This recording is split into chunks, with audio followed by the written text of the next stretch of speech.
Yo, what is up guys? Delboy here, aka Blue Collar Sports TV. Hopefully you guys are doing well. If you're new here, smash that like, hit subscribe, all of that good stuff. Just a quick initial thoughts video on a fight that has just been announced for Australia. Opetaia will be defending his IBF Cruiserweight World title against late replacement David Nyika. Now, before we get into it, I'd like to ask the Kiwis, the New Zealanders, how to actually pronounce this guy's name, because I've heard it said at least 3 different ways. David Nyika, David Nyika, or David Nyika. So, we're going to call him David Nyika for the sake of this video. But I have seen a bit of this dude fight, and yeah, he's a last-minute replacement.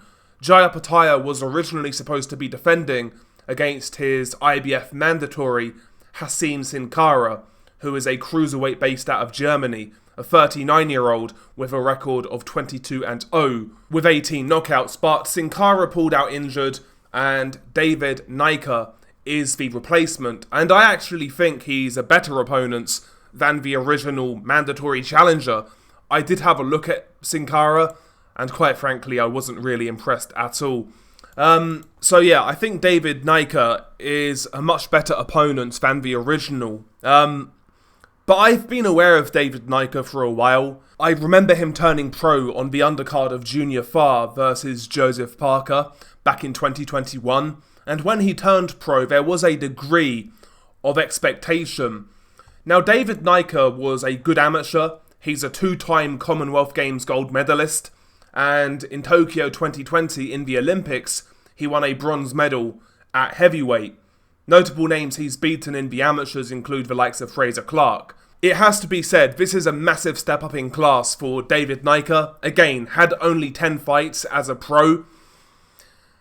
And you look at his resume, he's not really had the tests at cruiserweight. You know, his best wins, I would say, are Tommy Karpency, a former fringe light heavyweight contender who's seen better days, and also Robert Berridge, a domestic fighter from Down Under. They're his 2 best wins, I would say. So it has to be said, this is a massive step up in class, and there is a massive difference of experience in the pros. When you compare Nyika to Opetaia, there's a big difference in experience. But I think it's a risk worth taking. David Nyika is 29 years old. You know, his career hasn't exactly progressed as fast as I would have expected it to.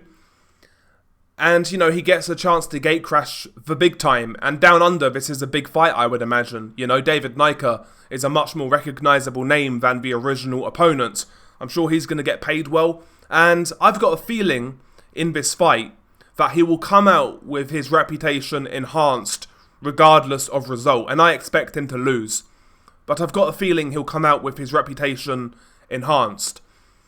What are the positives with David Nyika? First and foremost, he's a much bigger, taller, longer cruiserweight than Opetaia. David Nyika is 6'6" with a 78-inch reach, so he's 4 inches taller and he's got a 2-inch reach advantage. And that kind of plays into his style. Primarily, David Nyika likes to fight behind the jab.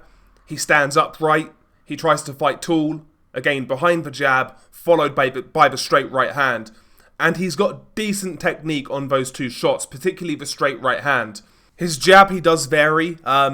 He'll pull with it, he'll feint with the jab lead hand. He likes to fiddle with the lead hand to get lead hand control, kind of like how Pulev does to a degree. So yeah, the lead hand is not exactly predictable, but I would like to see him just throw more solid jabs, I would say. I think he's got the power to make that jab a better weapon than he does. He is guilty of pouring with it a little too much, and I think that could lead to him getting countered, possibly, because he is very straight up, with his chin pretty much in the air, I'll be honest.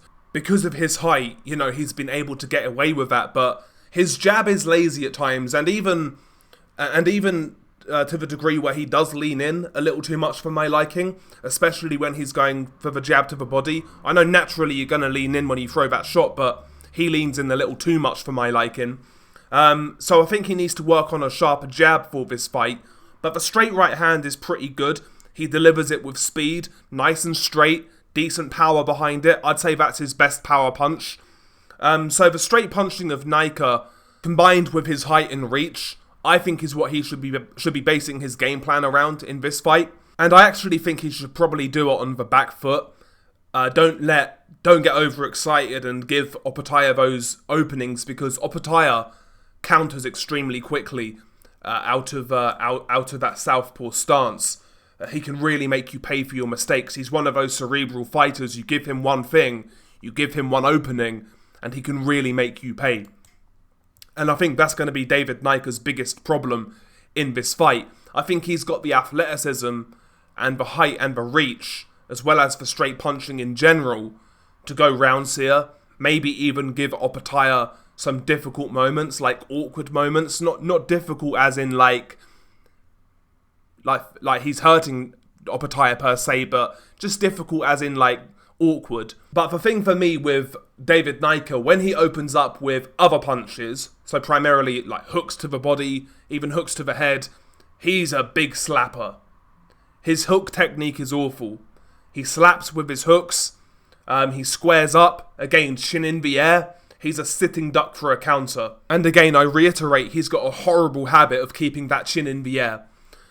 So it's when he opens up, he could be in big trouble in this fight. He could get himself knocked out early if he opens up with Jai Opetaia early on. If he gets too adventurous early on. Like, let's say, for example, first round, second round, whatever, he lands a couple of decent punches on Opetaia. Maybe Opetaia takes a backward step, and then Nyika opens up. In those moments, he could really be opening himself up to getting caught and knocked out. For me, if Nyika's to stand any chance in this fight, he has to utilise what he's good at, and that's the straight punches. He has to utilise what is going in his favour. That is the height and the reach. You know, that's what he based his amateur style around primarily, that jab, the straight right, keeping it long. And again, he needs to do that in this fight. And again, he's relatively powerful with that straight right hand. He hits hard enough. So if he's really, really disciplined and kind of fights off that half step back, off the jab, throwing straight punches, and trying to draw the lead of Jai Opetaia while scoring with the jab, while flicking that jab constantly, I do think he can give Jai Opetaia some trouble. David Nyika, like I said, is a good athlete. He's relatively quick for a cruiserweight, and he's got the physical dimensions to give a lot of guys trouble. I'm not convinced, though, he's got the maturity. And the big thing for me with David Nyika, I'm not sure that he's settled into a pro style. For me, he is too amateurish overall to win this fight. But at the same time, he's got enough attributes, and with the right game plan, I think he's got enough to trouble Opetaia at least for a couple of rounds.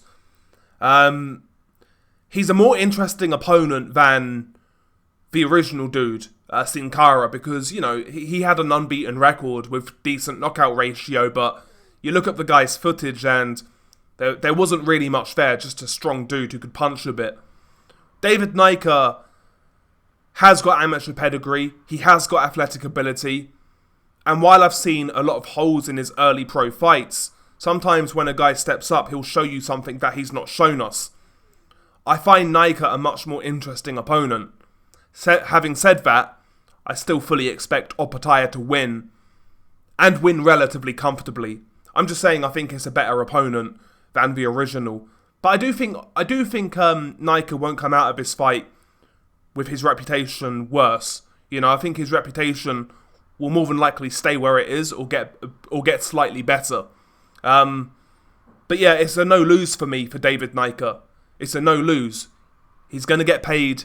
He's getting a world title shot. His career's been a bit of a slow burn, so why not? Why not take the risk, roll the dice? Let's see what happens.